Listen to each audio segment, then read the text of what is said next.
ഇറാന്റെ പരമോന്നത നേതാവ് ആയത്തുള്ള അലി ഖാംനെയുടെ ഭൗതിക ശരീരം വഹിച്ചുള്ള വിലാപയാത്രയിൽ പങ്കെടുക്കാൻ ഒഴുകിയെത്തിയത് ലക്ഷക്കണക്കിന് മനുഷ്യരാണ്. തെഹ്റാനിലെ തെരുവുകളിൽ കാൽകുത്താൻ ഇടമില്ലാത്ത വിധം ജനസാഗരം ഇരമ്പുകയാണ്. വിലാപങ്ങളും മുദ്രാവാക്യങ്ങളും കൊണ്ട് തെഹ്റാൻ നഗരം വിറങ്ങലിച്ചു നിൽക്കുന്നു. ഇറാന്റെ ആഭ്യന്തര രാഷ്ട്രീയത്തിലും ആഗോളതലത്തിലും വലിയ ചലനങ്ങൾ സൃഷ്ടിക്കാൻ പോകുന്ന ഒരു വിടവാങ്ങലാണിത്. ഈ കബറടക്ക ചടങ്ങ് കേവലം ഒരു രാജ്യത്തിന്റെ വിലാപയാത്ര മാത്രമല്ല, ആഗോള രാഷ്ട്രീയത്തിന്റെ ഒരു നീർക്കാഴ്ച കൂടിയാണിത്.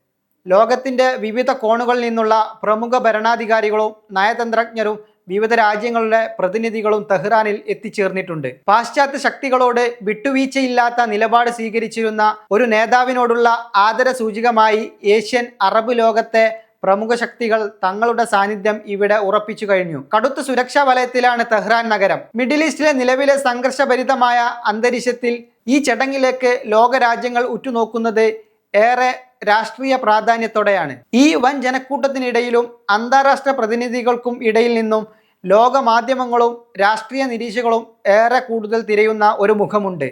അത് ആയത്തുള്ള അലി ഖാംനെയുടെ മകൻ മുജ്തബ ഖാംനെയുടേതാണ്. മുജ്തബ ഖാംനെ ഈ ചടങ്ങുകളിൽ സജീവമായി പങ്കെടുക്കുമോ, അദ്ദേഹത്തിന്റെ സാന്നിധ്യം എങ്ങനെയായിരിക്കും എന്നതാണ് ഇറാന്റെ വരുംകാല രാഷ്ട്രീയത്തെ സംബന്ധിച്ച് ഏറ്റവും നിർണായകമായ ചോദ്യമാണ്. എന്തുകൊണ്ടാണ് മുജ്തബ ഖാംനെ ഇത്രയധികം ശ്രദ്ധിക്കപ്പെടുന്നത്? വർഷങ്ങളായി ഇറാന്റെ രാഷ്ട്രീയ അധികാര ഇടനാഴികളിൽ വളരെ സ്വാധീനമുള്ള എന്നാൽ അധിക പൊതുവേദികളിൽ പ്രത്യക്ഷപ്പെടാത്ത ഒരു വ്യക്തിത്വമാണ് അദ്ദേഹം. പിതാവിന്റെ നിഴലിന്നോണം ഇറാൻ ഭരണകൂടത്തിന്റെ സുപ്രധാന തീരുമാനങ്ങളിൽ മുജ്തബ ഖാംനെക്ക് വലിയ പങ്കുണ്ടെന്നാണ് വിശ്വസിക്കപ്പെടുന്നത്.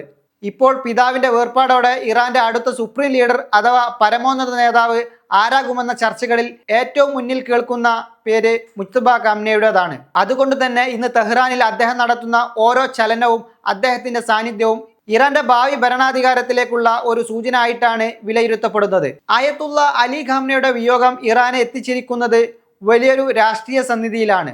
ഇറാനിലെ മതനേതൃത്വവും സൈനിക ശക്തിയായ IRGC തമ്മിലുള്ള അധികാര സമവാക്യങ്ങൾ ഇനി എങ്ങനെ മാറുമെന്നാണ് ലോകം ഉറ്റുനോക്കുന്നത്.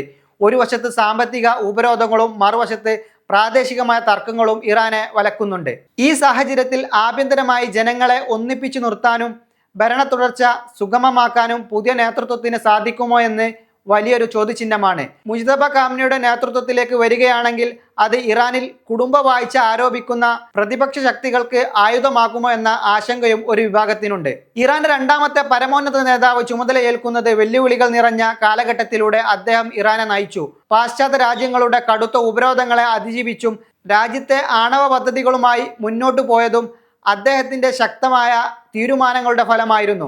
കടുത്ത വിമർശനങ്ങളും ആഭ്യന്തര പ്രതിഷേധങ്ങളും നേരിടേണ്ടി വന്നിട്ടുണ്ടെങ്കിലും രാജ്യത്തെ ഒരു വലിയ ജനവിഭാഗത്തിന് അദ്ദേഹം ഇപ്പോഴും പോരാട്ട വീര്യത്തിന്റെ പ്രതീകമാണ്. ഇന്ന് തെഹ്റാനിൽ തടിച്ചുകൂടിയ ഈ ജനലക്ഷങ്ങൾ തെളിയിക്കുന്നതും ആ സ്വാധീനം തന്നെയാണ്.